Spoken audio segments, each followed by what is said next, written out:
Hello, good evening, everyone, and welcome to the fourth night of our week-long virtual celebration of World Bee Day here in the Philippines. Thank you so much for all of you who have joined us for the past 3 nights, and to our speakers who have been with us as well. And of course, for those of you who are with us on Zoom right now, thank you for coming and taking time to be part of this session.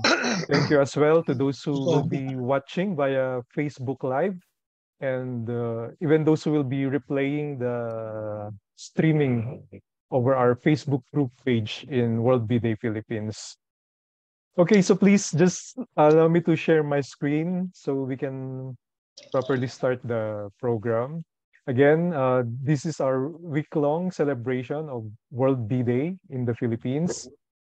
And it's the fourth edition actually. It started in the middle of the pandemic in May 2020. One day lang siya nun.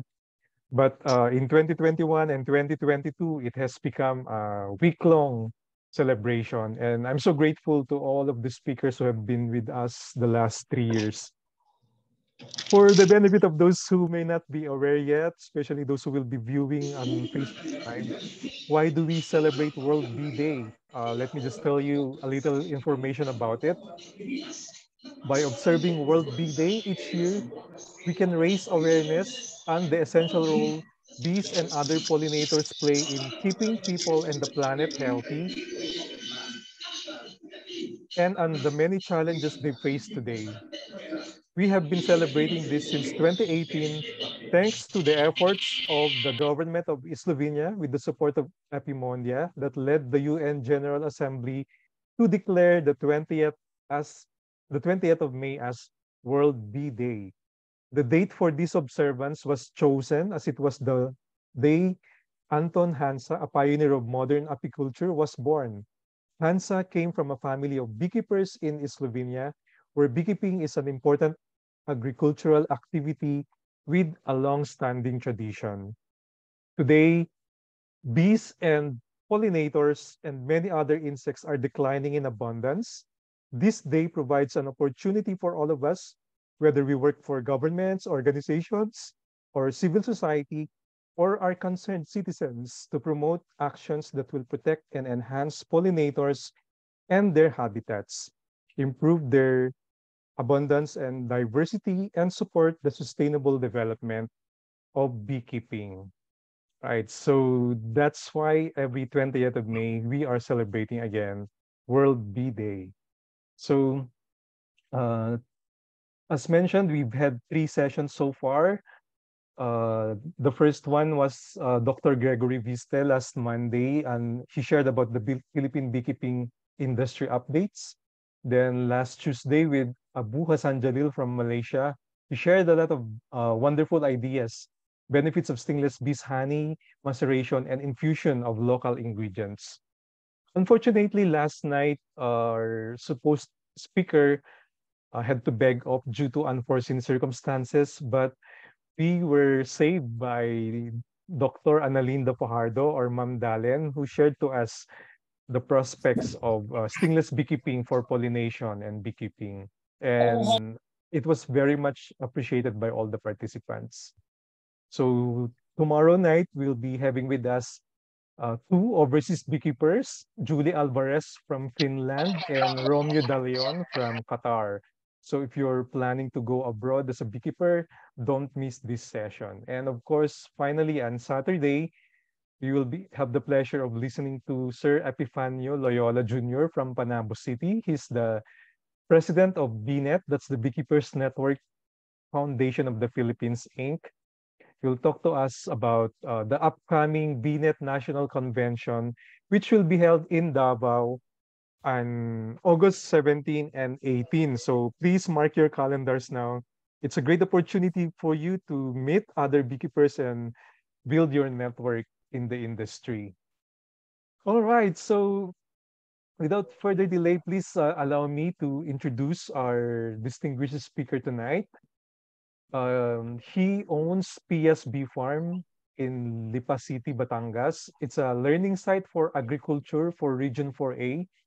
He pursued beekeeping after retirement from the military. and studied beekeeping at the UPLB beekeeping program. He also took up advanced melatonin course under Academia Kelulut, Malaysia, and is currently the consultant to the bee farm of Balesin Island Club. My fellow beekeepers, friends, ladies and gentlemen, please help me welcome on screen Sir Lee Gaitana. Sir Lee, hello. Hello po, magandang gabi sa iyo, sir, at sa lahat ng nasa, nasa Zoom and sa FB Live. Sir, una-una po, thank you so much for giving us your precious time tonight. It's your first time to be a part of World Bee Day, and we're really grateful. We're so excited to hear from what you're gonna share, the best practices in keeping Apis cerana. So the screen is yours, sir. You can share your presentation. And So, for the viewers and in Facebook Live, you can post a comment for any questions you may have anytime. And those who are on Zoom right now, you can use the chat function. We will endeavor to answer as many questions as we can within the time that we have. Thank you, Sir Lee. okay, so magandang gabi po, and for tonight, in celebration of World Bee Day, we will be talking about our very own native honeybees, Apis cerana. So it's best practices na since limited lang yung oras, I've isolated the topics na makakatulong sa inyo if you want to pursue or already pursuing beekeeping activities concern na ang hawak po niyo ay Apis cerana. So what we are what we are going to discuss, lahat po ito ay ginagawa namin on present day sa lugar namin and sa Balesin Island. Okay. So if you are familiar with Balesin Island, it's the island I think it's in the south of Polillo Island. So 200 hectares siya, and all of the area is utilized for beekeeping as part of their organic farming. Okay, so medyo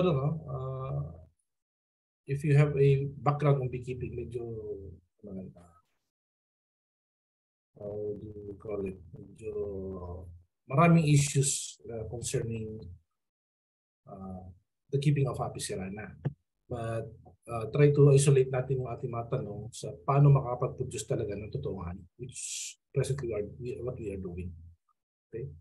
So please reserve na lang yung questions niyo, and our moderator will take control. Yes. First of all, to start our discussion, let me first discuss the relationship of animal husbandry and beekeeping. So pag tayo po we need permits, quarantines, we go to BAI, Bureau of Animal Industry. It's because beekeeping and animal keeping are closely related. So under po tayo na science ng animal husbandry. So ano ba yung animal husbandry in our own terms? So it's our attempt, the man's attempt to modify the behavior of the animal na we want to keep. We keep goats, we keep chickens, cows, and actually na-modify yung mga behavior nila, and we keep goats that are more meatier, we keep cows that produce more milk. So na-modify na siya to the advantage of man. So we produce various devices para makontrol natin itong mga animals ito. And in beekeeping, we have the hive as the device to have a control over these insects. Kaya lang, ang kaibahan natin as beekeepers, ang kaibahan natin sa ibang farm animal keepers, ibang farmers, is we do not have the capability to alter the behavior of the bees. Sabihin, they are forever na wild by their makeup. Wild talaga sila. Whether you keep CERANA, stingless bees, or yung mga exotic na bees ng mellifera, wild pa rin yung mga yan. Hindi naman sila yung ating sinisipulan para lumapit. Unlike other farm animals, kilala ka, alam nila kung oras kakain, kung saan sila uuwi. So man has only succeeded in providing a nesting site, which allows us to take advantage of the products of the honeybees. And this is the hive. So ibig sabihin, ang akin lang ibig sabihin dito, sa science ng animal husbandry, ang pwede lang natin gawin sa bubuyog, specifically the CERANA, is to give them a good hive. Magandang pamamahayan. Their behavior, at kung naman pag-uugali nila, their biology, tayo po mag-a-adjust sa kanila. And with that understanding, maalaga natin maayos ang CERANA, and we take advantage kung naman ang kanilang kayang ibigay para sa ating profitable na beekeeping. Okay? So, with animal husbandry and beekeeping, the primary reason behind every successful beekeeper is kailangan meron kayo talagang working knowledge of the requirements and behavior of the honeybees. And with this understanding, we will take timely action to optimize conditions for their natural behavior. So dito papasok ko yung mga best practices natin because we have a good understanding of their biology and behavior. Lalong-lalo na po sa native na honeybees sa CERANA, which is notorious for their swarming and notorious for their absconding behavior. So kung maintindihan niyo yung ugali nila, hindi siya nakakatakot alagaan. Kasi naiintindihan niyo kung on how they work, how their biology works, how their behavior works. And we take that as to our advantage para sila maparami and makapag-produce ng totoong honey and other byproducts. Okay, so in order for us to have a exercise best practices in beekeeping, lalo na sa office.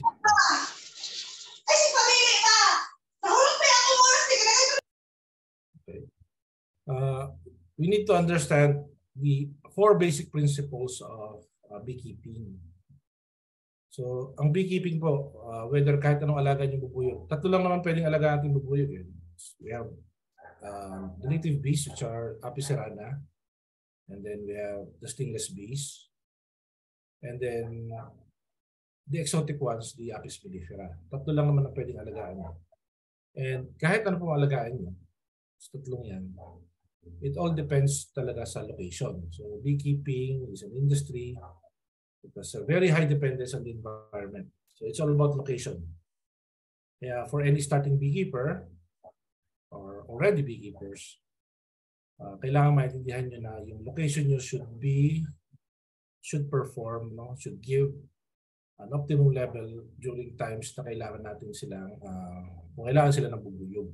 So the most important feature of beekeeping is honey production, and its success is determined by yung i-discuss natin 4 complementary factors.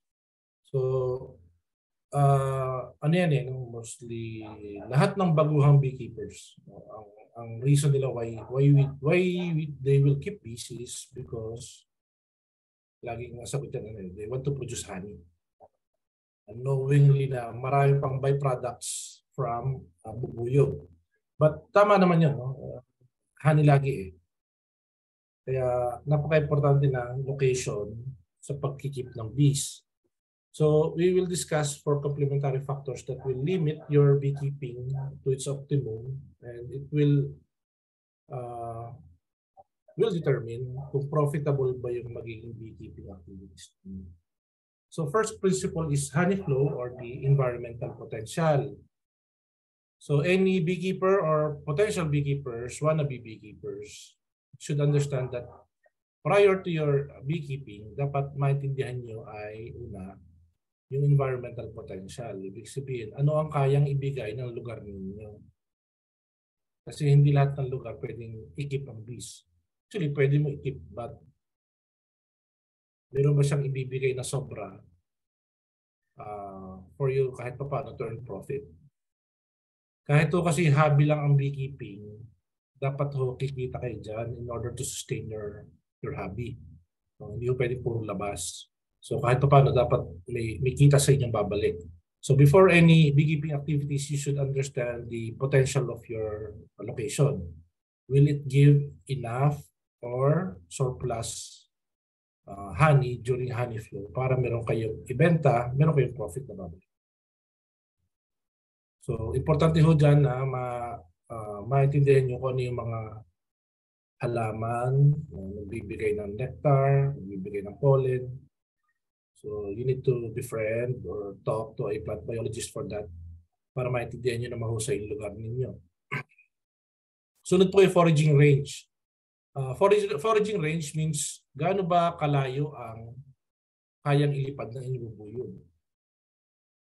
Meaning, let's say you have the honey flow potential or environmental potential pero malayo naman sa paglalagay ninyo beyond what the bees can fly. So, limited lang yung range ng lipad ng ating bees. So, we need to assess the apiary location in reference to the potential of the environment. So that is another principle. We will expand on that on later slides. Then we have, again, another is potential of the population of honeybees. Meaning, in relation to your environmental potential, in relation to foraging range, kahit okay lahat yan, pag hindi nyo naman kayang palakasin yung bubuyog ninyo to the level of the population that it will produce surplus honey, so maapektuhan pa rin yung inyong profitable beekeeping. It will not be profitable at all. So we need to manage the bees in order for them to attain the required population during honey flow para makapag-collect sila ng honey more than what they need, and we will take the surplus. So that is the potential. That's the third principle. And last is the climatic potential. So each beekeeper po should have a good understanding of the climate, Philippines, and the weather in your area. So the climate, magkaiba po yan, ano? When we say climate, that is on a very large area, buong Pilipinas yan. And weather is on a small area sa lugar ninyo. We have different weather. Ibang weather po sa Lipa, ibang weather sa Manila, and so on and so forth. But we have the same climate. So we need to understand that para maging maayos yung ating beekeeping. So in yourself, dapat you're a weatherman on your own. So all of these four principles that I mentioned ko, yung environmental potential, foraging distance, then yung climate, and yung achieving its maximum or optimum population. Lahat po ito dapat ay should operate at optimum levels. And kung merong isa doon na hindi, if one of the principles will limit your beekeeping activities, then ito ay magiging sagabal sa inyong profitable beekeeping. So of these factors, we do not have control over the fourth, yung climate. Wala tayong control dyan. But with better understanding of 1 and 2, we can select a suitable site. Sunod is the beekeeper has the chance to control 2 factors. This is the selection of the site and effective management. Also, the ability of the beekeeper to get an optimum population size is necessary, and it can only be gained with the proper understanding of the bees and taking timely action according to the requirements. So ito medyo, we're going technical dito, and I cannot explain this at the moment. But if you want to learn more about CERANA on the technical side of CERANA, try to coordinate with Bright Center sa Cavite State University. We have a workshop on Monday. Kaya lang very limited yung slots for only 25. Try to coordinate with them kung ma-accommodate pa kayo if you really are serious in keeping CERANA. So again, i-discuss natin further. Let's start with climatic control, the fourth one, which we do not have really control over. So sa pag-understand po ng fourth principle, sa climatic conditions, we need to understand how our weather or our climate works here in the Philippines. So marami tayong variety ng climatic conditions, and bawat climatic area dito sa Pilipinas, as represented in the map by different colors, Meron tayong iba-iba dyang natural and agricultural vegetation types and the diverse potential for honey production. So for nectar production, ang kailangan po talaga ng paglalagyan ninyo, it should have sufficient rainfall, and for nectar collection during dry weather ay importante, no? Let's take for example this past honey season. So last year po umulan tayo ng umulan. Napasid nyo naman. So ano ang resulta ngayong dry season? Ang ganda ho ng bulaklak ng Nara, ang ganda ng bulaklak ng Asya. And witness dyan siguro si moderator natin, Sir Alexis, ang ganda ng harvest niya ngayon. And Yes. also my former students with residing in Marikina, no? Ang gandang harvest nila. It's because ang ganda ng ulan last year. No? Ma-obserbahan nyo naman yan. Ang ulan last year, then we have the dry spell ngayon. So ang ganda ho na ibinigay ng bulaklak ng ating mga malalaking puno. And nakinabang ho yung mga beekeepers na manage na mahusay yung bees nila and they achieve optimum population. Maraming bees, maraming magkokolekta ng nectar, maraming magkokolekta ng pollen, kaya maganda ang harvest. So witness dyan yung mga beekeepers natin ngayong taong ito na maganda ang harvest. Palawan nga, no? For example, si Ma'am Lelet. I don't want to say how much she harvested, baka nasabihin ni could divulge, but it really is overwhelming talaga yung na-harvest niya ngayon. Magmumukha tayong pulubi rito sa na-harvest ni Ma'am Lelet sa Palawan. So, meaning to say, anong ibig ko sabihin dito, yung climate has a big impact sa ating beekeeping activities. And there are also years na halos talagang walang ma-harvest, no? Buta. So that is beekeeping for you. Hindi yan taon-taon nakaka-harvest ng matino. For CERANA colonies, because our weather is very diverse, no? Wet, dry, minsan too much wet, too much dry. Tatandaan lang po natin, when we keep up CERANA, we should maintain a precise temperature of 34 degrees inside the hive and a humidity of around 70%. So it will all boil down sa design ng inyong hive. If your hive is, gawa niyo plywood, and it's situated dyan outside, located outside, so hindi siya magbibigay ng matinong temperature control and humidity control para sa inyong CERANA. So dapat maganda yung materials na ginagamit nyo sa inyong hive. It should be made of good lumber, not of plywood. Your hive, whether for stingless bees or mellifera or CERANA, it should breathe. Dapat humihinga ho yan. Humihinga in the sense that the wood can absorb moisture and expel moisture. So, if you are going to keep Apis CERANA, invest in a hive na gagamitin ninyo. Ito lang po. Mura lang ang kapital kailangan sa CERANA, minsan libre pa. You can help them in the wild. Well, gano'n naman, mababa ang kapital na kailangan. Ako nang nagdala. Atong tangan to sila tong Dati Maris. Oo, may police. Si Maris gila na ulahi pa. Anong nibalik mo sila dito? Anong nibalik sila? Sa kuan man sila sa So, kung gano'n, if you have learned the techniques in hunting them in the wild, invest in a good hive. Well constructed, made of good material na hives. So, kung hindi ko magandang hives nyo, maaari kayong, because often disturb yung bees, overheated in the sun, or exposure to heavy monsoonal winds and rains, it will cause fatigue sa bubuyog. It will cause the bees to work more, to regulate temperature, and these stresses to the bees may lead to lowering production and eventually yung absconding. So hindi natin dapat sisihin ang CERANA dahil meron siyang absconding behavior. Minsan yung beekeeper yan, giving them the CERANA a poor hive, tapos lalaya sisisihin ang CERANA absconding behavior daw. Actually, kasalanan mo yan. Because you did not give the bees a properly designed and proper with good construction materials para maganda yung hive niya, yung pamamahayan niya. So minsan doon niya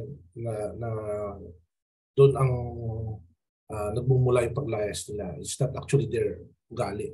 It's because of the beekeepers' mismanagement. So macroclimate and microclimate of the nest site of the honeybees must be considered for suitable beekeeping. Okay.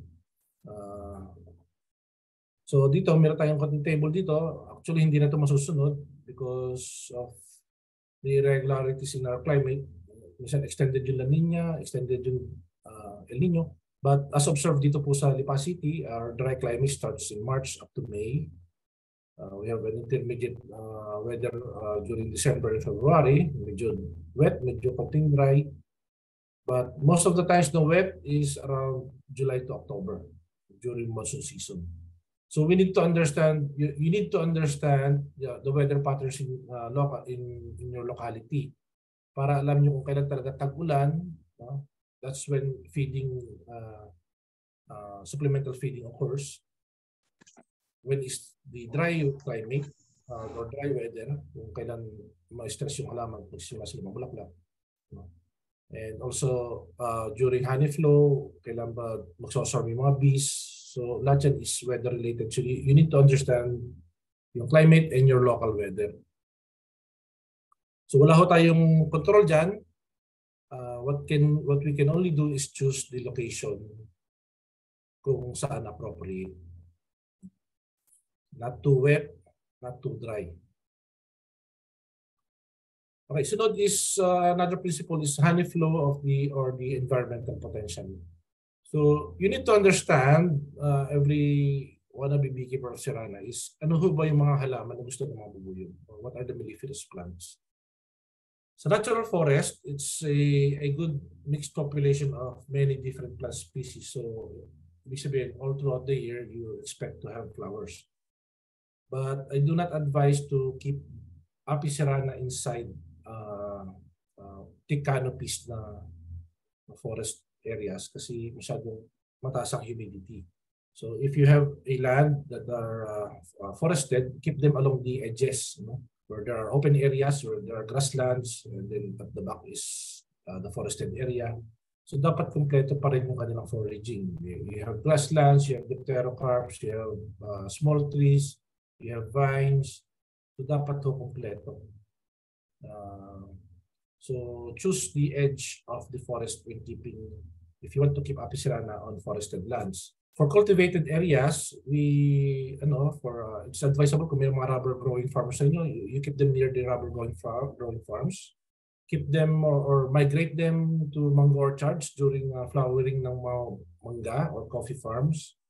So they contribute to successful honey production. Malakas po sila mag-produce na pulot. For rural areas, we could have several honey flow periods kasi medyo diverse yung foraging natin sa mga rural areas. Iba-iba yung tanim. However, the distribution and density is yung value of beekeeping niya is for the beekeeper to observe. Halimbawa, you put your apiary in a rural area na tanim lang ilang mangga, ilang nyug, konting avocado. So, maaaring hindi siya mag-contribute to a good honey production kasi putol-putol po yung pamumulaklak ng mga yan. Hindi sila sabay-sabay. So, kung makapag-harvest ka man, is konti lang. So, hindi mo ma-maximize yung profitable beekeeping by honey kung ganyan yung lugar nyo. So, wala ko tayong may advice yan, but for you to observe kung okay yung lugar pag masyadong diverse yung vegetation. For other cultivated species, ito yung mga magandang source natin ng nectar producers, mga gulayan natin that are fruit-bearing. Madrid cacao is also a good source of nectar. Coffee, rambutan, at cashew, they are visited by bees for nectar, but of minor importance kasi nga, kukunti lang yung mga tanim natin yan. It's not widely grown. But kung meron kayong mga coffee farms na malapit, yan, it will be very profitable for you kasi ang lakas siya magbigay ng nectar. Among other ornamentals, you may help your bees, improve your foraging by planting ornamentals sa inyong lugar. It can help by planting rain trees. Itong nasa picture natin, yung Tridax daisy. It's a good ground cover. Damo lang yan. Pinuputol nga lang yan eh. But I have seen bees foraging at them. Wala naman silang dalad-dalang pollen. So meaning nectar yung kinukuha nila sa kanya.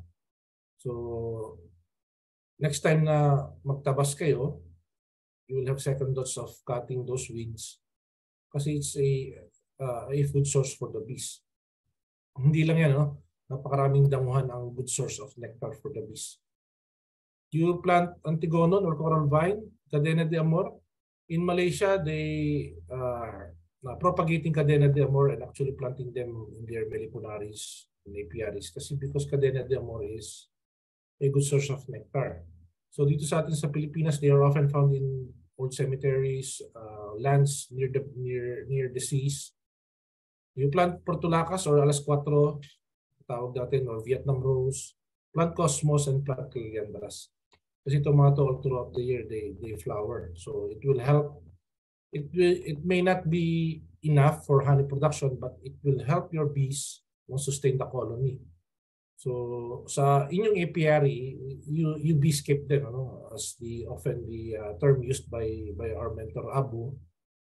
I-beescape yung lugar ninyo according to the plants that are good for the bees. So magtanim kayo. Hindi lang siya talaga enough for you to harvest honey, but it will help your bees sustain the colony.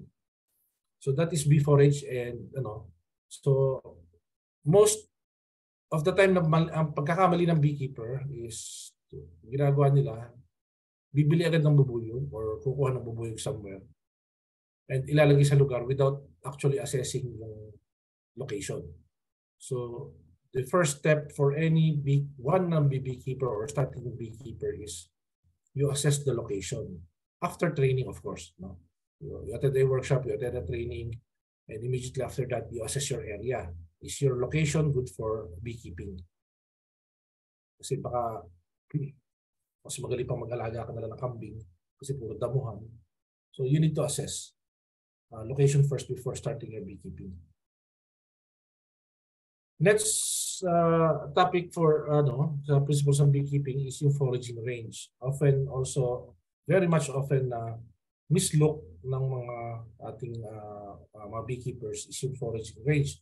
Gaano ba kalayo ang ililipad ng apis cerana? So, sa apis cerana po, as we have observed and tested, experimented in Balesin Island, we use the 600-300 meter rule. So, the maximum range of apis cerana is 600 meters. And the average foraging distance is 300 meters. So, ano pong ibig sabihin yan? What I mean here is, when you set up your apiary, at 300 meter radius, dapat na doon po yung concentration ng foraging plants or honey producing plants. Dapat po nasa 300 meters niya. If not, ang mangyayari po dyan is you're just keeping your bees without hindi kayo makaka-profit dyan kasi wala mo silang makuha masyado doon sa area na pinaglagyan ninyo. So if you are to keep apis cerana, you assess the area at 300 meter radius from your proposed apiary location. Pag wala silang makain kasi doon, they will go beyond 300 meters up to 600 meters. And pagod na sila noon. Hindi na rin sila magiging ganun ka-productive. So when you assess your area, assess them at 300 meter radius. Dapat na doon mo talaga yung bulk ng yung concentration ng foraging. So what do I mean here by establishing apiaries? When we say apiary, an apiary is the location where you keep the bees. So it's an apiary. Let's say for example, Christian Javier. Christian Javier is residing, I think, in Rizal. Meron siyang 5 hectares na lupa doon. Pag naglagay sila ng isang lugar, naglagay sila ng isang lugar, pumili sila ng lugar doon sa kanyang farm at doon niya sinetap yung kanyang mga CERANA, then that is an apiary. So Christian Javier has one apiary. But looking at this, mga nakapresent sa ano, we should only keep 5 colonies of CERANA in one apiary. So since halimbawa, Christian Javier has 10 colonies, so dapat i-relocate niya yung kanyang CERANA colonies, the other 5, into another apiary. So Christian Javier has 1 farm, but he has 2 apiaries inside his farm. So yun po ang ibig kong sabihin dyan. So kung halimbawa gagawin niyang business name niya yan, so it's Christian Javier apiaries kasi he has 2 apiaries inside his farm. So ganoon po yun. So dito po, if you want to keep CERANA, keep it at a minimum of 5 colonies in each apiary. Then you locate another apiary beyond 300 meters. That is 600 meters dapat, the minimum minimum distance. So with that, yung average flight range ng CERANA will not compete with the other apiary. So competition is very less. So keep it at a minimum. So yung aming recommended dyan na 5 is what we are practicing at the island. So kada apiary, 5 lang colony. The other apiaries are located at least 600 meters from each apiaries.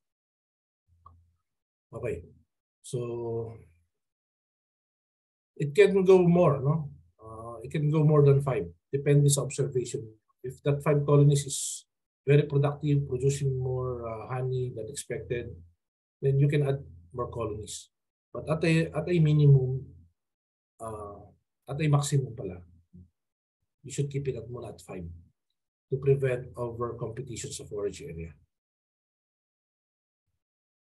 So another limiting factors for keeping CERANA is the number of colonies in apiary. So tayo, if you have been here in Lipa, merong isang lugar dito na keeping CERANA from end to end ng barangay, puro CERANA. Dikit-dikit talaga. So you can see the competition of the bubuyog, of the bees in that area. Kasi napaka-dense na ng population. So that's not healthy for the bees and also for the beekeeper kasi you will spend more in feeding your bees just to prevent them from absconding kasi nga masyadong tense na yung competition. So as a limiting factor, best practice is i-minimize nyo yung colonies nyo in one apiary. Limit it to 5 or less. Then relocate another or locate another apiary at 600 meters for another batch of colonies. So konti-konti lang, huwag niyong ilalagay sa isang lugar to prevent overcompetition and to prevent absconding. So this density and quality of nectar sources during dirt period. So kanina, we talked about honey flow potential, but you should also consider the quality of nectar sources during dirt period or during kailan ba yung talagang walang maibigay yung mga halaman.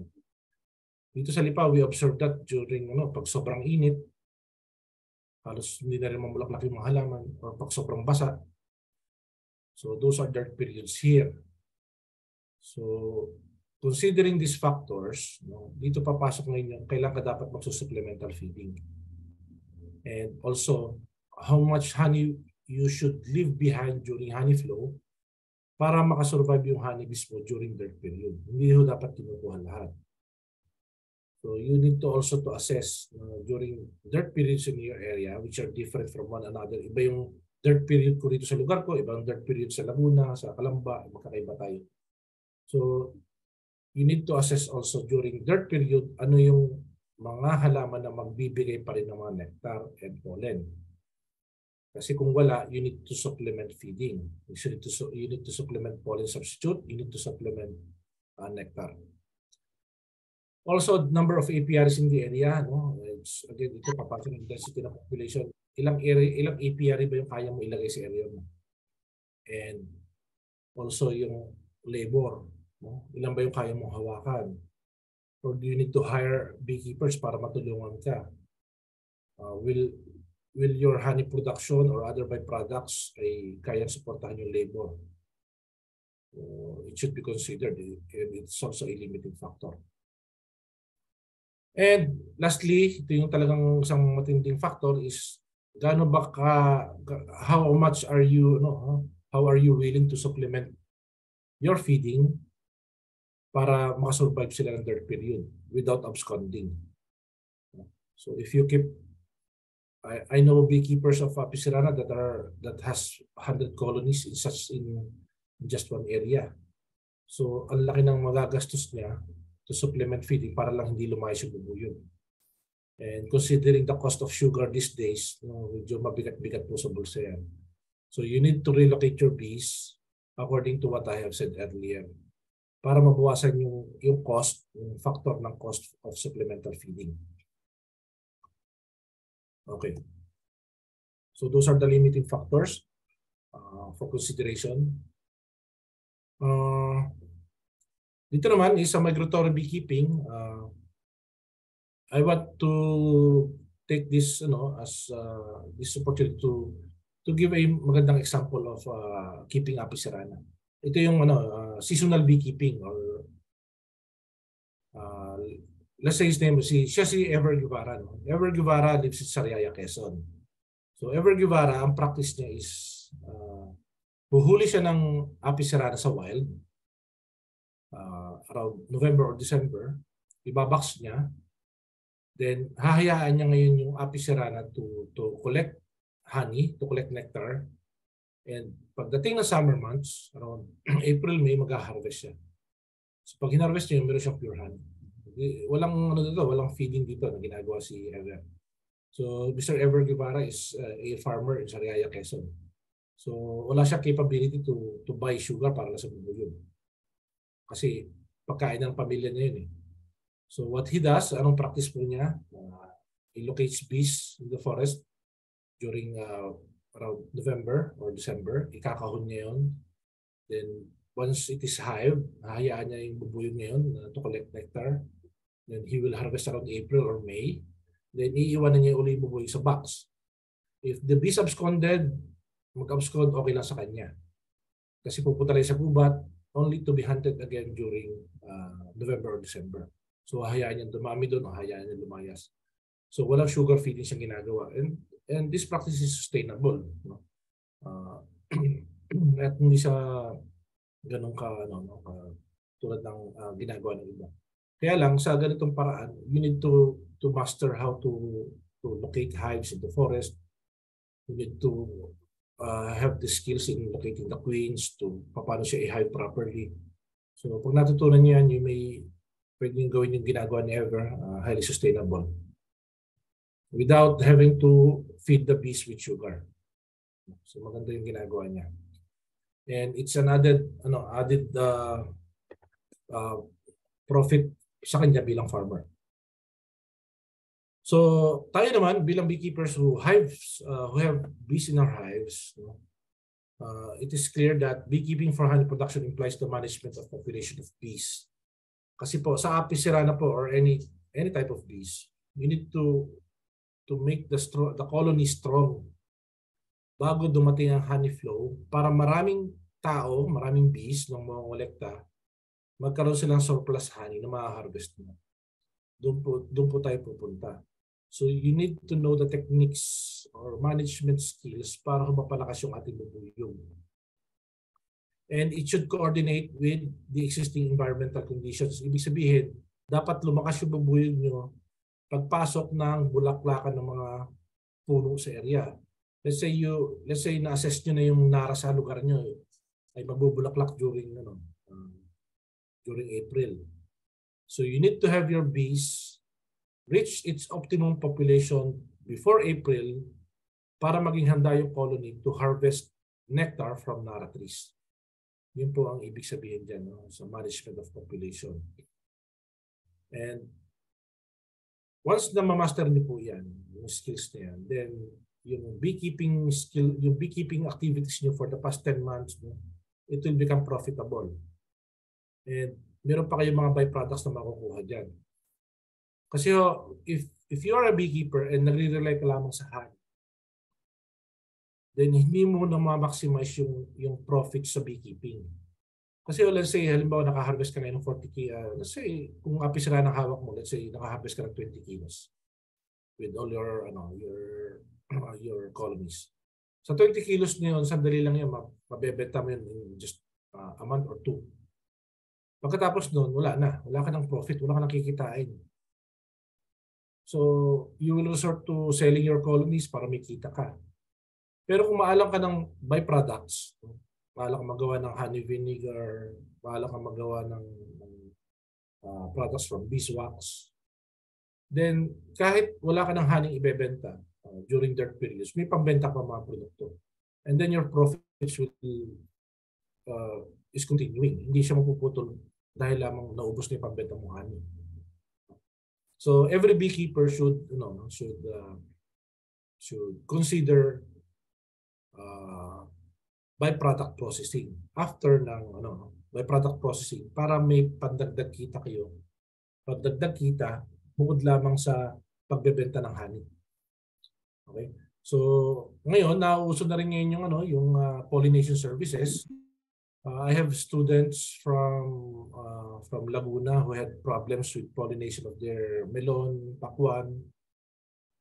Then doon na sila nagre-resort ngayon to hire beekeepers for their hives to pollinate their farms. Nauuso na po yan. Bakit po tayo napunta dyan sa pagkakataong ganyan? It's because of the rampant use of pesticides. So yung mga local pollinators mo nauubos na. And a farm owner has to resort to hiring beekeepers for their hives to pollinate their crops. It's a sad situation, pero nangyayari talaga. And as beekeepers, we should take that to our advantage. Farm owners could hire us, relocate our bees during pollination, and ibalik natin sa area natin after pollination. So that's another profitable beekeeping services for you. Okay, dito na po is another. This is the example of a apiary layout in relation to foraging distance. So look at the figure. Mark yung sa figure na yan. The colony around the circle is the average foraging area, that is 300 meters. And this foraging area is around 28 hectares of land.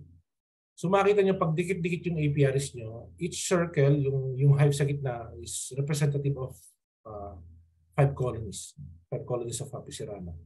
So pag dikit-dikit yung apiaries ninyo, kasi yan ang situation.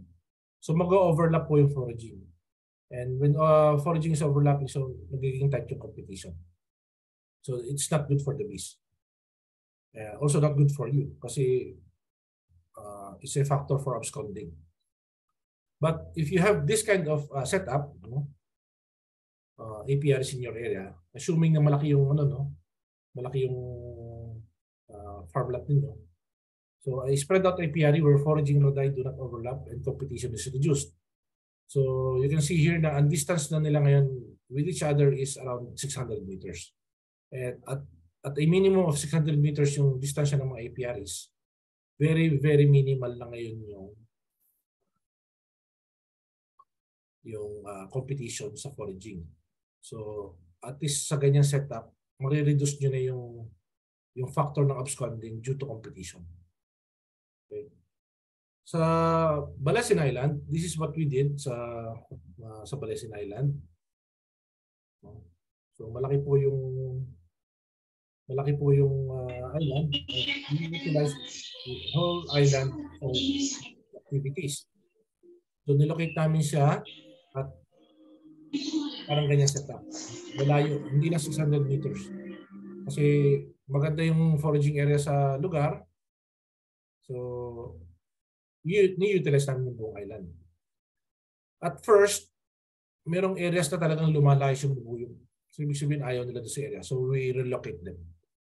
And meron namang area talaga na walang nalayas sa bubuyog. So doon kami nag-locate sa area na yun. Doon kami nagdikit-dikit na 600 meters apart lang. And the result of what we did is maganda. Very, very less na yung absconding na nangyayari. minsan nag-abscond lang dahil maraming may pumasok na peste. So, ito ang isang classic example of setting up an apiary for Apis cerana. Ganyan kalala yung distance. And each location inside the circle contains 5 colonies of Apis cerana. Okay. So, as I mentioned earlier, the least we can do for Apis cerana is give them a good hive. So, ito po yung some factors in designing hives for honeybees. Unlike Apis mellifera, which has a standard, international standard for hive measurements, that is Langstroth. Sa Apis cerana po, wala tayong standard sukat dyan. Maraming beekeepers ang gumagamit lang ng kawayan, iba gumagamit lang ng mga paleta, which is wala namang masama. Kaya lang dapat maganda yung pagka-construct. So, when constructing your own hive designs, ito yung dapat ma-consider ninyo. Sa area ninyo, saan ba siya saan puno ba siya naninirahan? Ano ba yung mga types of wood, ng puno na kanya tinitirahan? So, consider those as your building material. Naturally developed nest volume and nest cavity volume. Sa area nyo ba, gano'ng kalalaki yung mga pinapasukan nilang butas? So, it will determine the nest volume. Then, maximum size of the brood nest. Ang nangyayari po kasi sa Apis cerana, pag masyadong malaki yung binigay mong hive, lumalaki rin yung brood area, masyadong naging overpopulated, resulting in premature swarming. So, hindi rin maganda. So, consider the volume. Pag masyado naman maliit, naging overcrowded masyado, wala nang working space, also cause for absconding or overswarming. Then other animals associated with the natural nest and its site of honeybees also for consideration, climatological situations, bee space, thickness of brood combs, and comb spacing in the nest. So ito pong bee space, thickness, and brood combs, ito po ang standard, according to the biology of the Apis cerana. So with the understanding of the bee space, thickness of the brood combs, dyan po dapat nagre-rely kung ano ang dapat sukat ng inyong mga frames na gagamitin. Please stay tuned sa Cavite. May di-discuss tayo further yan sa Bright event sa Monday. Bee space and other natural measurements of the Apis cerana colony. Then types of hives and construction material by local beekeepers. Actually, ang ganito po dapat kung anong available material sa inyong lugar. Kaya magre-reference tayo ngayon sa natural nesting site ng bubuyog. Hindi naman pwede natin gamitin yung ginagamit ng mellifera na pine wood. So kung ano pine wood, bibili pa tayo. So kung anong locally available. So design considerations is availability of different construction material, adaptability of the hive for the biological requirements of the honeybee colony, and ease with which the quality should be manipulated for management. And again, cost of production.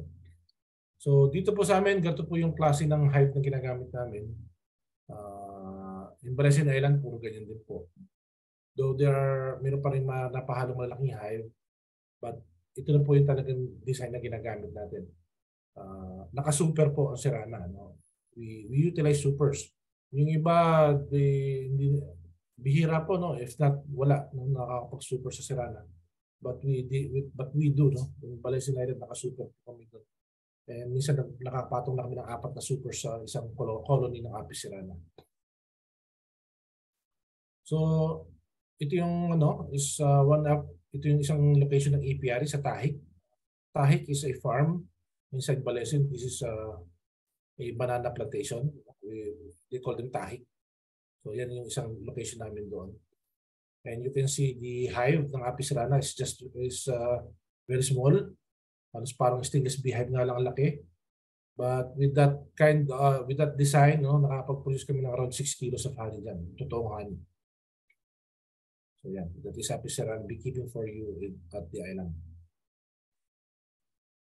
So, another best practice po na ginagawa namin na you may want to take into consideration is yung paggamit po ng old comb.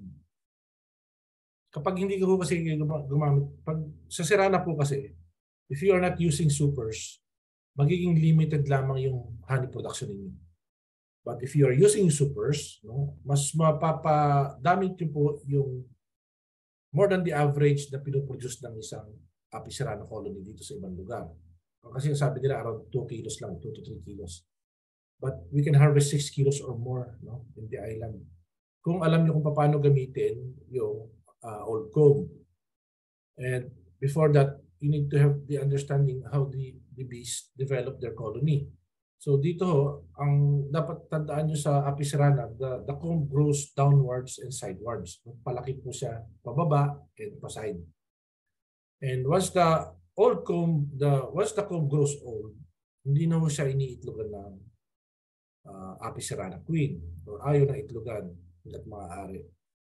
Matigas na siya eh. Siguro masakit sa kanyang puwet pag pinasok niya. So, kaya the honey is always stored on top, no? Kung saan naroon na yung old comb. Kasi doon lagi naman lahat nagsisimula on top. Kaya ang movement ng comb is from the top pababa sidewards. So when the comb at the top is already old, no, ang ini-store na lang doon ay nectar, honey, and hindi na siya naitlogan ng queen. So ang queen ay naitlog na ngayon pababa. Then eventually the comb, the original comb will grow old, tatandaan na, titigas, and with the principle of old comb management, doon tayo nagsusuper. Yun ang ginagamit namin. So paano ba namin ginagawa? Ito yung comparison ko, no? This is the comparison of a new comb and an old comb. Yung new comb, initlogan, yung old comb ay naitlogan. So, dahil sa ganyan, understanding ng biology ng bubuyo, ginagamit namin yung old comb, yun ang inilalagay namin sa super.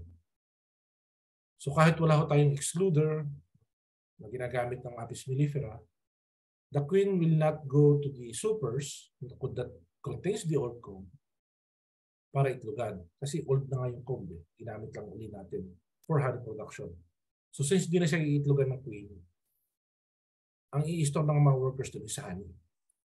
Kaya nakaka-harvest tayo ng honey ng Apis cerana utilizing old comb, no? The management of old comb.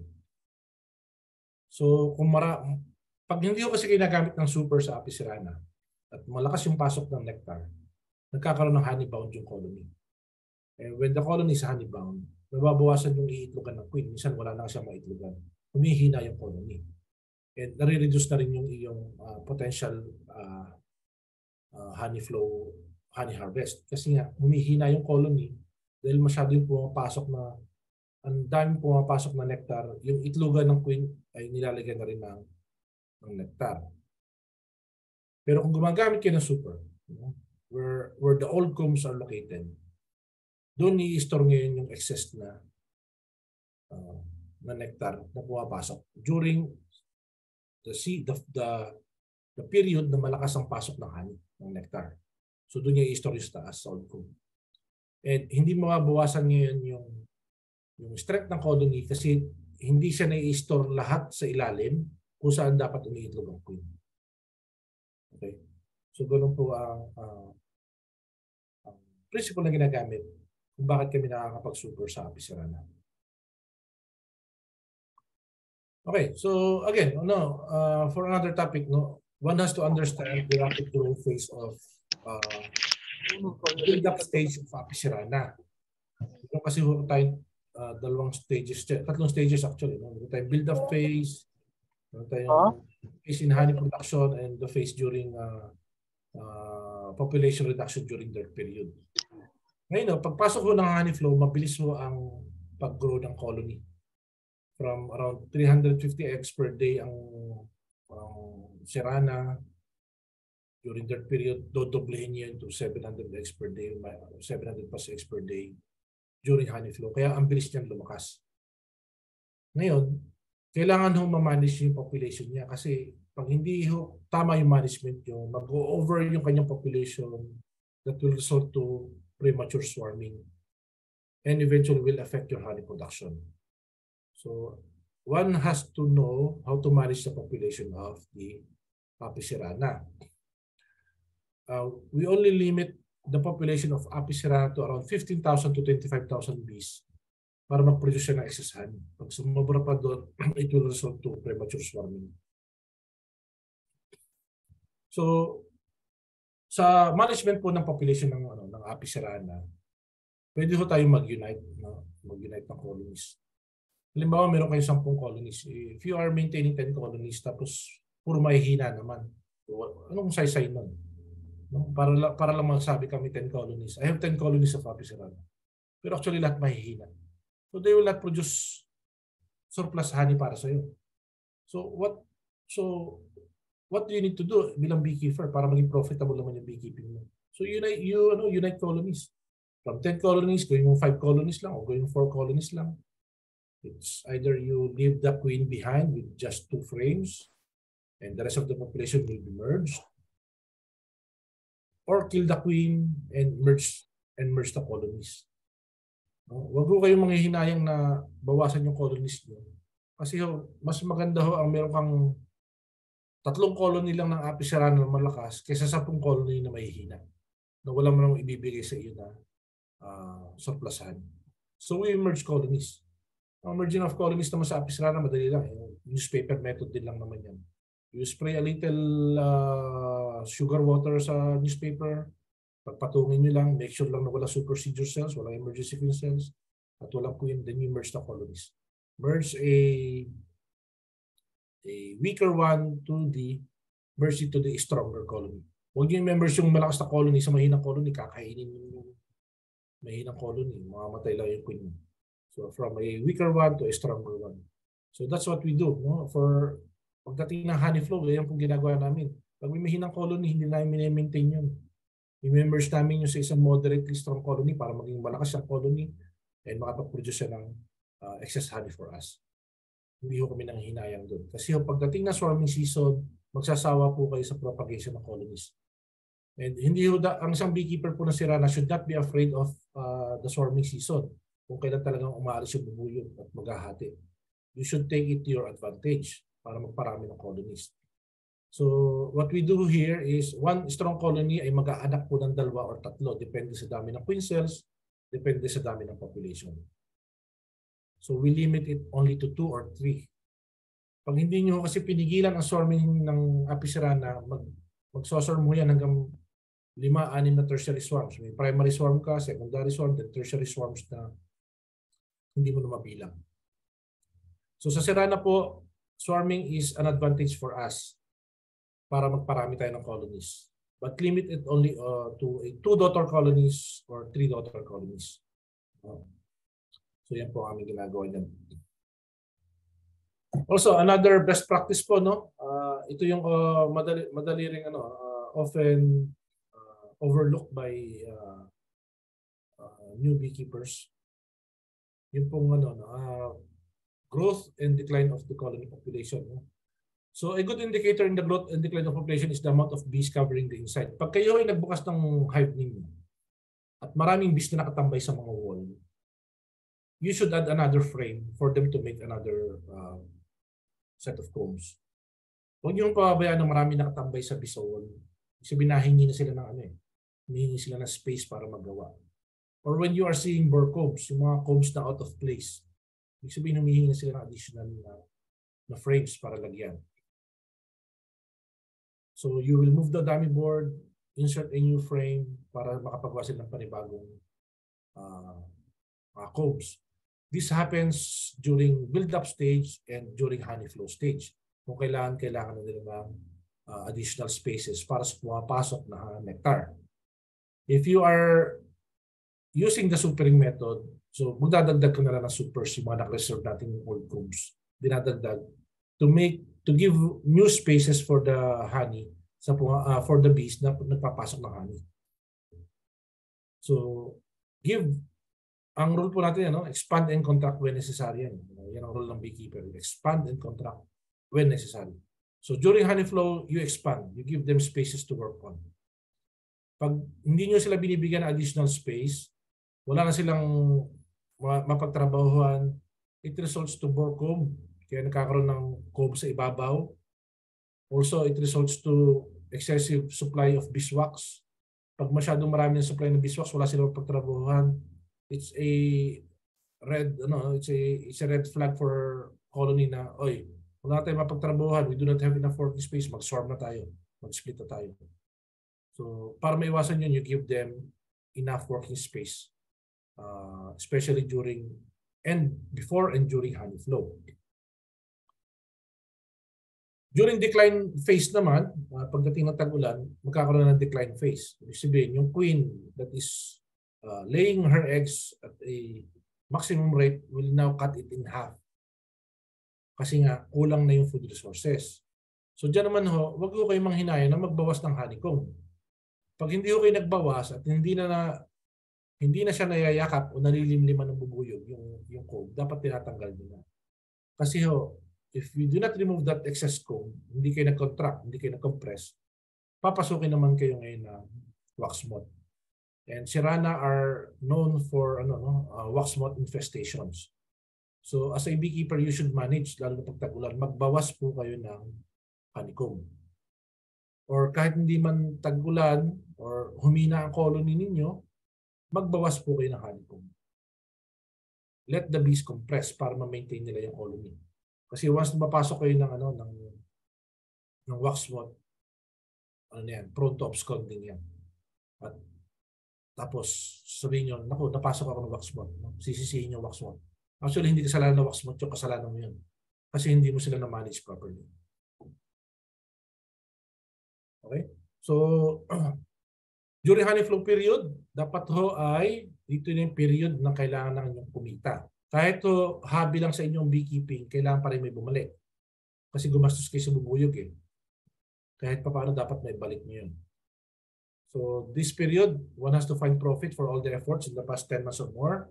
So there should be enough space in the brood chamber for the combs to grow further. Kung heavy nectar flow, ang gagawin ng bees, ilalagay yung nectar sa mga comb cells kung saan dapat umitlog. At this condition, tawag natin honey bomb. So pag naging ganyan po, wala nang itlogan yung hina ang colony. So provide space for growth or use the supering technique. During dirt period, ito yung lean period without much food supply. So colony must be given enough stores to go through this period. Ibig sabihin, during honey flow season po, hindi po natin na-harvest dapat lahat. Magtitira po kayo ng honey nila para makasurvive silang tag-ulan. Otherwise, kung hinarvest nyo lahat, mapipilitan kayo ngayong magpakain ng supplemental feeding, sugar syrup, para lang ma-replace yung kinuha nyo lahat na honey. Pero kung hindi nyo po kukunin lahat, very minimal lang yung inyong ipapakain pagdating ng dirt period. Hindi kayo masyadong magagastusan. So with our methods using our methods na naka-super, ang hina-harvest lang na po na talaga namin is not super. Then kung ano man ang honey sa brood chamber, that is for the bees, restores nila pagdating ng dirt period. So during decline period or decline phase or during that period, magsisimula tayong magtanggal ng mga supers. Kasi kung konti na yung bubuyog, hindi na nila ma-maintain yung mga supers, baka pasukin ka ng wax moth, so remove them. And we store them only to be used during the next honey flow season. So hindi po natin tinatapon yung mga old combs.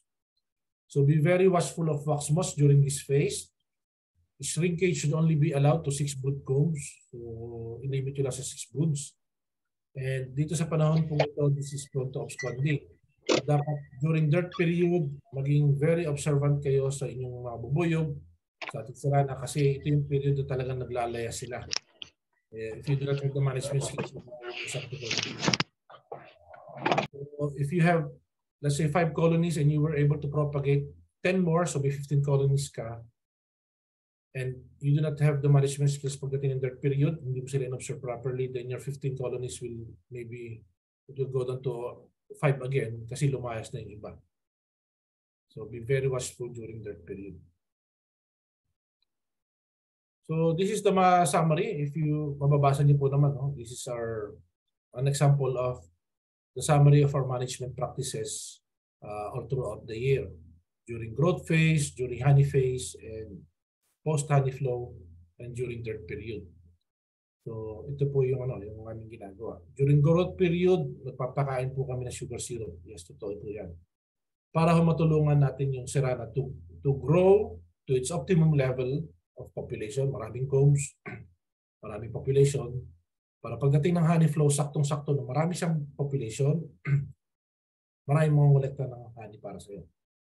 So you really need to invest on supplementary feeding. Then, also at this phase, during growth period, nagbibuild tayo ng honey supers. Ibig sabihin, yung old combs are removed from the brood chamber and then nilalagay sa super ngayon. So with that method, nagkakaroon kayo ng additional space sa brood chamber kasi tinanggal mo yung lumang comb. So may working space na naman yung CERANA nyo. And then nilalagay mo siya sa super, yung lumang comb. So nagkakaroon ka na ngayon ng additional space sa taas para lagyan nila ng honey from the old super na nasa old comb na nasa ilalim. Pre-honey flow during around December or January to January, dito na po magsisimula tayong swarm management or uniting colonies. Kung mahihina ang colony niyo, then unite them to make a stronger colony. You either kill the queen or you retain the queen with just a small a couple or single or couple of brood frames. Then the rest of the bees will be merged. Also, dapat dito ho ay alam niyo ho dapat yung swarm management. Kasi ho ang CERANA will produce, will swarm, no? Hindi niyo ho kayang pigilan yan kahit anong gawin niyo dyan. Kasi behavior po talaga nila na mag-divide during this period, during or before honey flow. Hindi nyo kayang pigilan yan, ugali talaga nila yan. But it should be taken to our advantage para magparami ng colony at magpalakas ng colonies. So what we do is a single strong colony ay pinapaanak po namin ng 2 daughter colonies. Or talaga kung malakas talaga, 3 daughter colonies. But it also depends on the number of queen cells that the colony make. Then we will split them into 2 or 3. So yung isang colony mo malakas will have 2 daughter colonies, additional 2 or additional na 3. So hanggang doon lang po yung aming propagation. During honey flow naman, dito na, you should be watchful of swarms kasi nga masyadong maraming pagkain maraming nectar, maraming pollen. So trigger yan sa bubuyog para mag-propagate, maghati sila. So be watchful of swarms. Dito na rin yung period na mag-extract na tayong honey. So kinukuha na namin yung honey na na-store sa supers pag siya fully capped na. After honey flow naman, it's around June or July. Depende kung extended yung honey flow.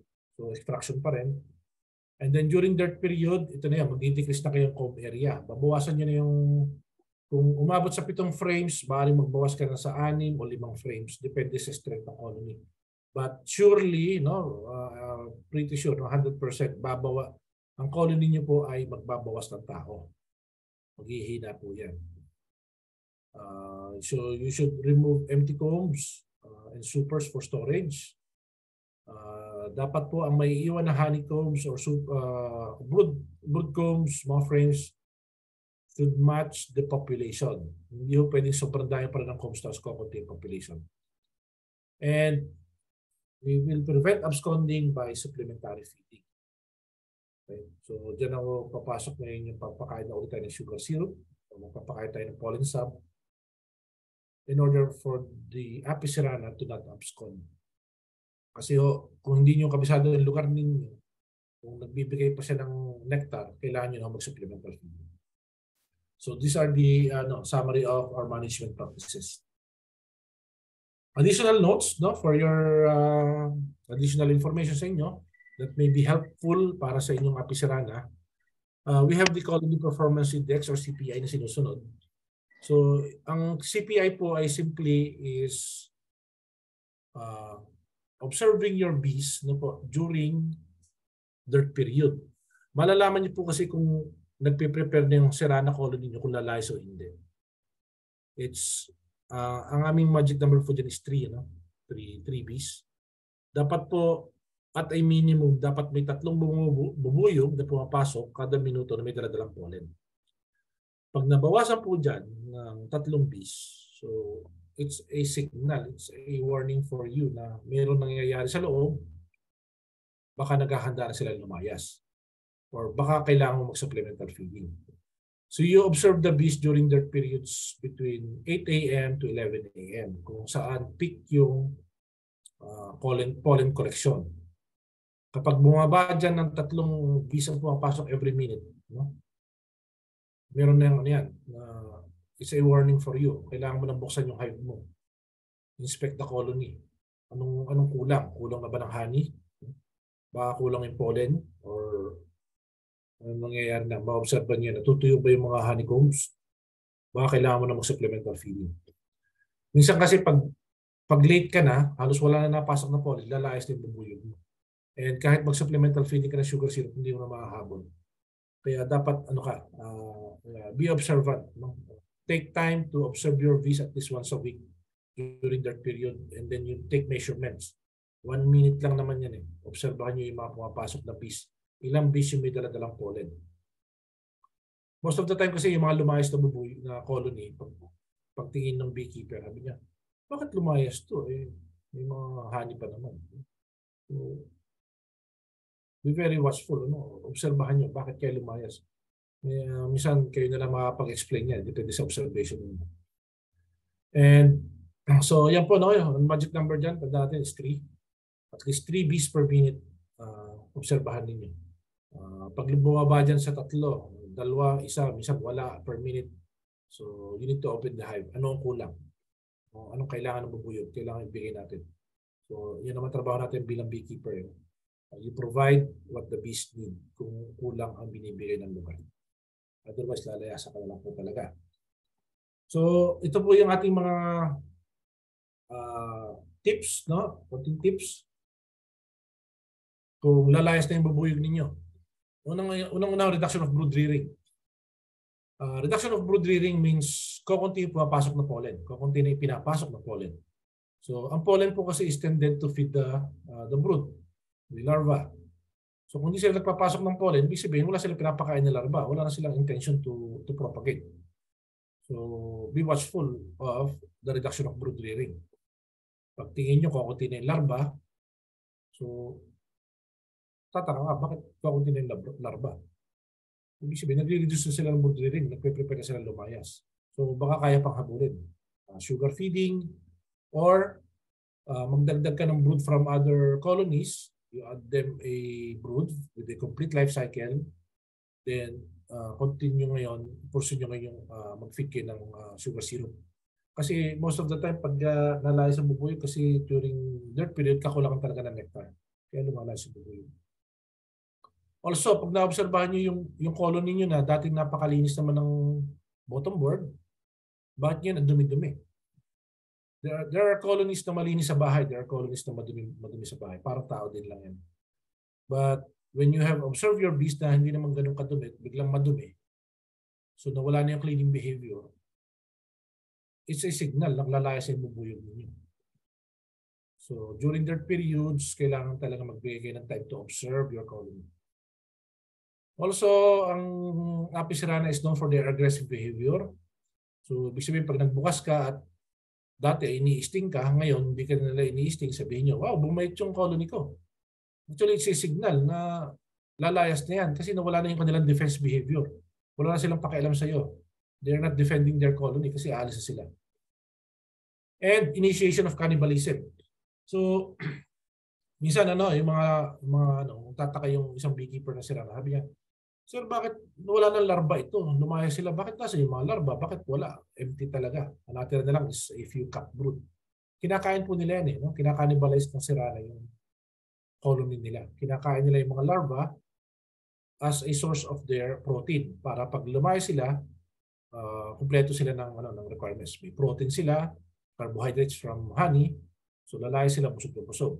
Para pagdating sa bago nilang lugar, they are well prepared makapagawa ng panibagong bahay. So, yan yung cause. No? Bakit lumayas yung bubuyog nyo, wala ng larva? It's because they cannibalized. Kinain nila. So, what are these steps para ma-prevent natin yung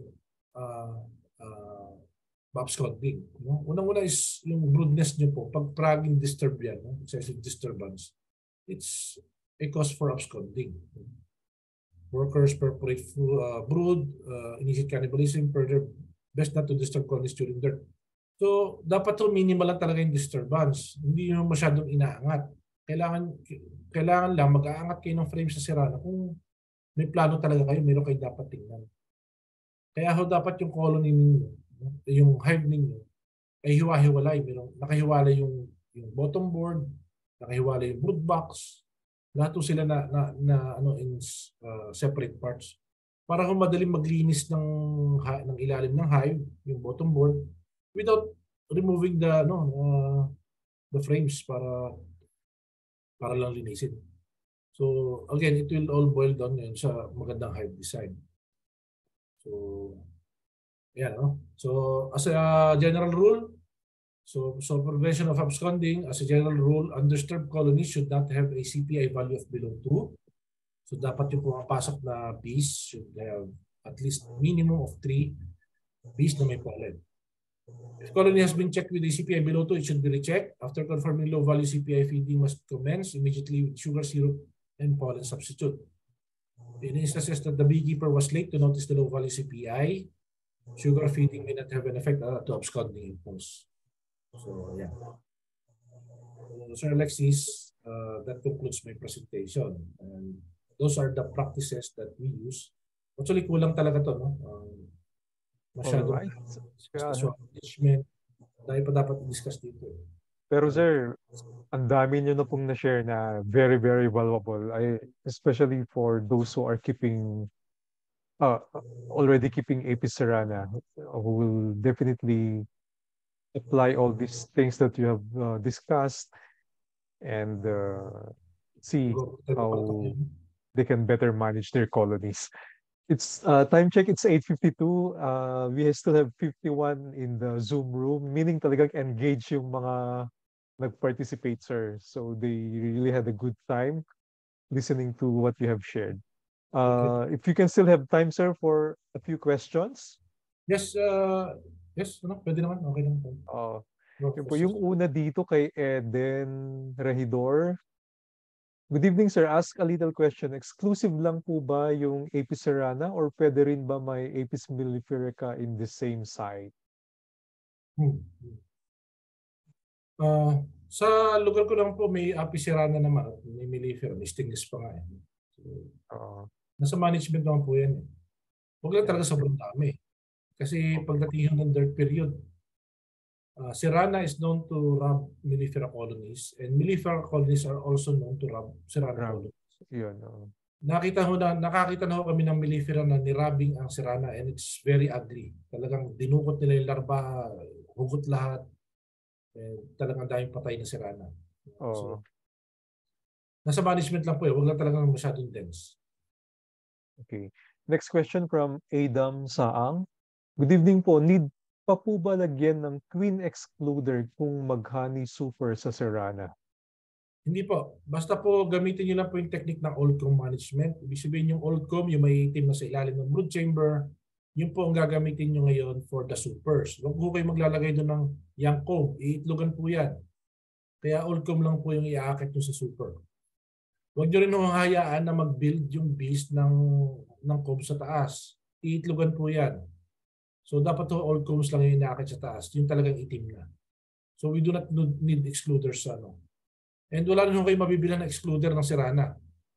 So wala talaga. So far, wala akong alam. Pero sir, in relation to that, no, kasi I haven't tried supering. Pero you mentioned na gagamitin yung mga old combs. Pero di ba pag i-harvest yung honey ng CERANA, since wala namang extractor yon, na ano na rin yung comb, nasisira na siya. Sinisira na rin. Pero nasa stage na kami ng nag-produce ng extractor. Kailangan lang talaga ipapigil. Okay. You can see naman yung our mga kaibigan natin beekeepers sa India, Sri Lanka, Pakistan. They are using may extractor sila para sa CERANA para ma-reuse yung honeycombs. Okay. Good PMs kay Merhudo MM. Good evening, sir. Kapag po madami nakatambay na bees sa labas ng hive kapag gabi, sign po ba yun na need space sa loob? Ano po ba dapat gawin? So, I think Uh, you mentioned that already. Birding ano or ano. So, ang hindi gabi dapat maobserbahan no? Sa umaga. Sa umaga. Sa gabi kasi meron silang ano yung defense nila na sarahan talaga yung entrance. So, ang Mm. maganda pong observation nila kung overcrowding na sa umaga. Kung nakikita niyo yung colony ninyo nagbi-building na or nakasabit sa harap ng ng hive. That's a sign of overcrowding. Huwag Mm. sa gabi kasi kahit mahinang colony nakikita natin yan nakatambay sa labas ng entrance binabantayan yung entrance. So sa umaga niyo po obserbahan. Okay. Um, Sir, how do you make fresh honeycombs for CERANA? From Dave D. Kung ang produkto niyo po ay cut comb honey, we call them cut comb honey. Ibebenta niyo siya as honeycomb. Huwag niyo hong ibebenta na fresh, no? I-ref niyo ho muna ng at least 24 to 48 hours. Kasi hindi ho natin alam kung ano yung mga organismo sa loob dyan eh. By experience ho kasi kami dati, no, hindi namin alam na nire-ref pala yan. Binenta namin na ganun. Nagkaroon ng uod, nagkaroon ng maggots. So, makakahiya sa bumili. So, kailangan nung i-ref nyo muna. Patayin nyo. Kung meron man siyang mga itlog doon, kung ano man, kung sino mang insekto ang itlog doon, you kill it by freezing. At least 24 to Freezing, 48 hours. freezing, sir, hindi ref. Freezing siya. No, freezing talaga. No, freezing. Sa freezer talaga. Ano mangyayari dun sa honey na nandun sa comb? The moment na nag-thaw na yung after freezing na siya. Ang pag-freeze kasi niyan dapat elevated siya. No? Ganyan. Ito yung lalagyan mo. Then may nabibili naman yan na merong pang additional na sahig na Oo. parang grills. So doon mo Mm. ilalagay yung honeycomb para tumulo yung pinagkatan mo, tumulo. Oo. So wala mang mangyayari doon sa honey, no? Once it is thawed. Pag inilabas mo, yan mo magto, no? Dapat kasi may takip yan. Huwag mong pababayaan na naka-open sa kasi papasok ng moisture yan eh. So dapat Mm. nakasarado siya sa loob ng freezer. Hindi mo dapat siya pabayaan nakabuyang yan. Then nakasarado siya, you let it drip, then you let it freeze for at least 2 days. Ilabas mo, ito mo, saka mo ngayon i-packing. I-packaging mo na maayos. And hindi lang Okay. sa hindi lang sa CERANA, pati sa Melifera Melifera. kung Oo. magkakatubhanin ka, i-freeze mo muna. Baka mapahiya tayo dyan, benta mo, may uod after ilang days. Makahiya naman. Okay. Freeze pala siya muna. Now I know. Thank you. Huwag yung bebenta fresh from the hive. Okay. Papatay mo yan kayo may naitlogan pa ng kung ano yan eh. Makahiya. Sige, sir. From Eric Bautista, I chanced upon a swarm 2 years ago in our backyard and able to box them. My mistake was not able to put twin excluders sa entrance kaya ayun. Umalis din kinabukasan. What is the effective bait to trap swarms? I tried lemongrass oil and cotton buds to no avail. Ang swarm trapping po, pag kayo yung nakakita nakabitin sa puno, hindi nyo yan pwedeng ilagay sa kahon at sige, magbahay ka na dyan ha. No. They will not do that. Unless meron kang bait na frames. Ibig sabihin yung pain o bait. A swarm po na sumabit sa puno will accept your hive kung meron na doon kayong bait na brood. At yung brood po ninyo should contain a complete life cycle po ng bubuyo ng CERANA. May larva, cup brood, at saka may itlog. So ipapain niyo po yun at least 2 broods. No? At least 2 broods before you catch the swarm and put it inside the box. Hindi ho yan mag-i-stay dyan. Sortihan na lang talaga kung mag-i-stay. Pero very, very rare po yun na nilagay mo sa box without any bait. Then mag-i-stay siya. The list po that you can do for swarm traps is magtaob na lang po kayo dyan ng mga paso. Ang paso po ay mayroong butas sa ilalim. Pwede hong ilagay nyo lang yung paso na ganyan, tapos ilagay nyo ng tile sa ibabaw para madali ho siyang tanggalin dahil doon ikakapit ng Yung comb. Yung comb doon sa tiles. Or pwede rin nyo rin baliktarin para yung pasukan is nasa taas. Kasi butas na yung paso sa ilalim. Yun nga lang medyo kailangan nyo ng skills pa paano yan, ikahon. magtanong na lang po kayo sa ibang beekeeper So, company. so pag pumasok na siya sa paso, hindi pwedeng pabayaan lang sa paso. Kailangan pa rin i-box. Ay, nasa sa inyo po yun, no? Kasi kung hindi nyo ibabox yan, hindi nyo ma-access yung honey. Okay. It will be destructive. Kailangan sirain nyo yung comb. Mm-hmm. Or yung bait po, yung mga lemongrass oil, wala po yan. Ano? You may, pwede kayong kumuha ng mga crush comb, ipunas nyo lang sa loob ng paso, o kung anong box na ginagamit yung for baits. Or kaya liningan nyo ng magtunaw kayo ng beeswax, ipahin nyo sa loob. Ganun lang po. Ang pangapaso kahit wala kang punas-punas siya, pinapasukan nila eh. Kahit wala kang drops ng mga lemon oil. Wala yan. Okay, siguro last two questions. Kay Ma'am Dalen, does the 600-meter flight and 300-meter forage range you mentioned flying on other sites other than Balesin? And the 5 colonies per site or apiary, does it also apply on other sites? We have collected wild colonies in Quezon and have been finding a colony in 5 to 10-meter distance. Okay. I cannot speak for other lugar.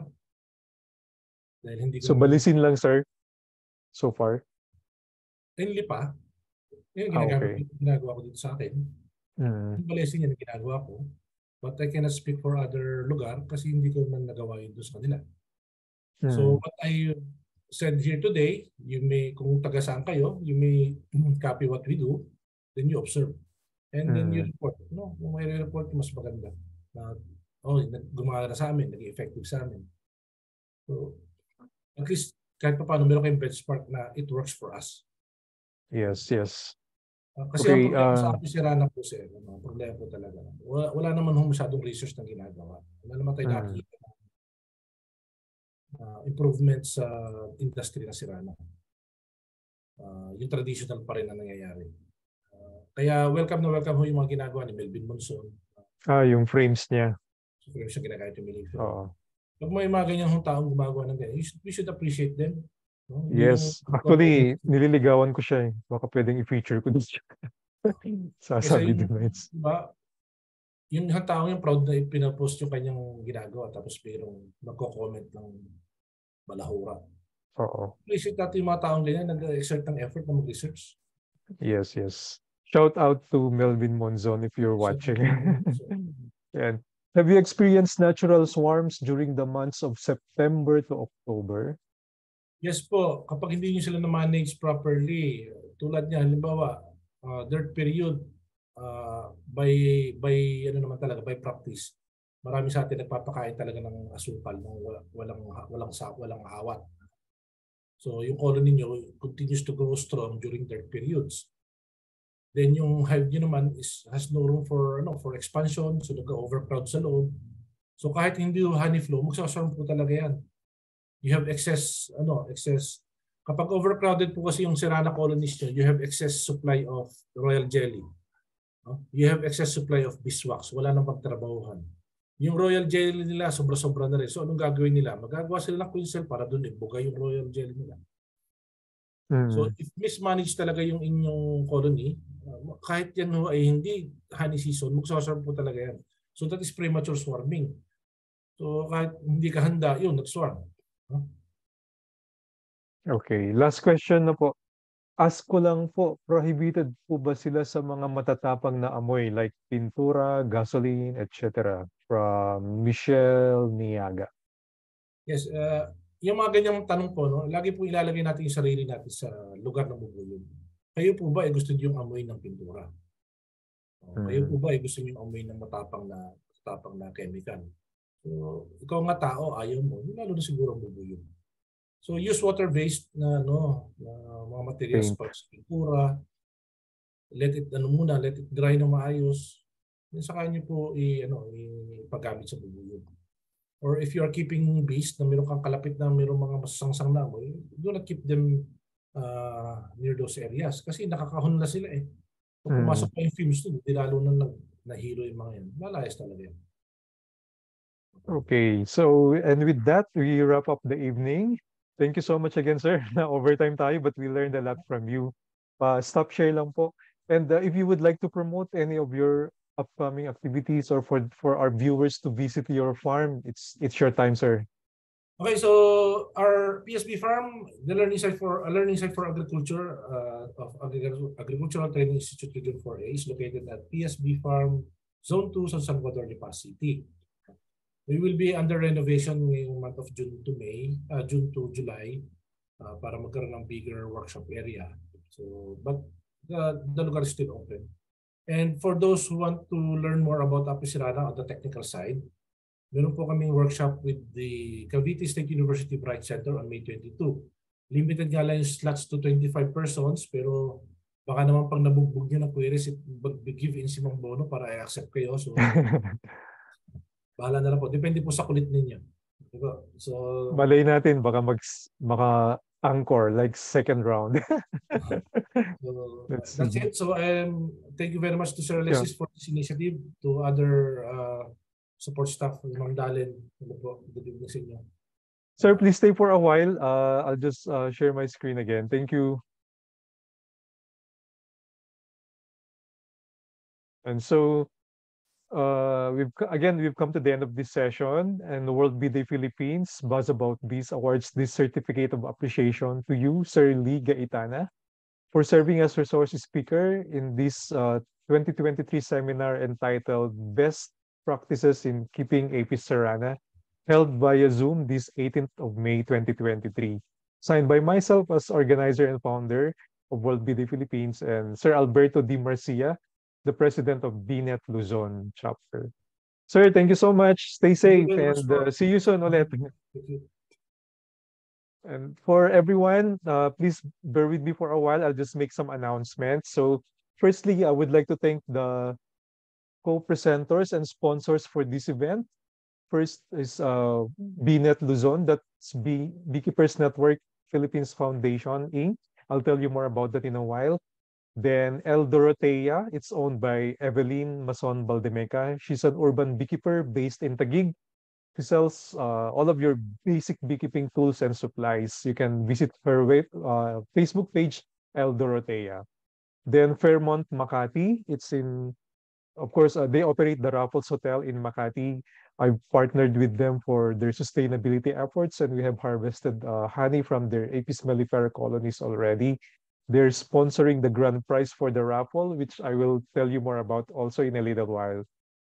Save the Bees, that's from Gary B. The Gary B movement by Gary Avila Ayuste. And I'll be telling you more also about his upcoming activities tomorrow. Then Hania, it's our brand of honey. You can try this by visiting our Shopee page. Larry's Honey by Sir Larry Leong. You can also visit his Shopee page. And Sling a Win, it's the board game about the fascinating world of bees and honey. And of course, Trimiel Bee Farm by Sir Alex and Ma'am Dalen Fajardo. They sell three kinds of honey. That's from Apis mellifera, Apis cerana, and stingless bees. And they also sell the famous Trimiel Bee Farm bee veils.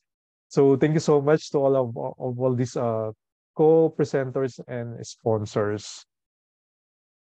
As mentioned earlier, you can please join tomorrow the next session, number 5, How to Succeed as a Beekeeper Overseas with Julie Alvarez from Finland and Romeo De Leon from Qatar. And on Saturday with Sir Epifanio Loyola Jr. during up for the 2023 BNet National Convention. It's the same link, 7:30 to 8:30 p.m. on Zoom.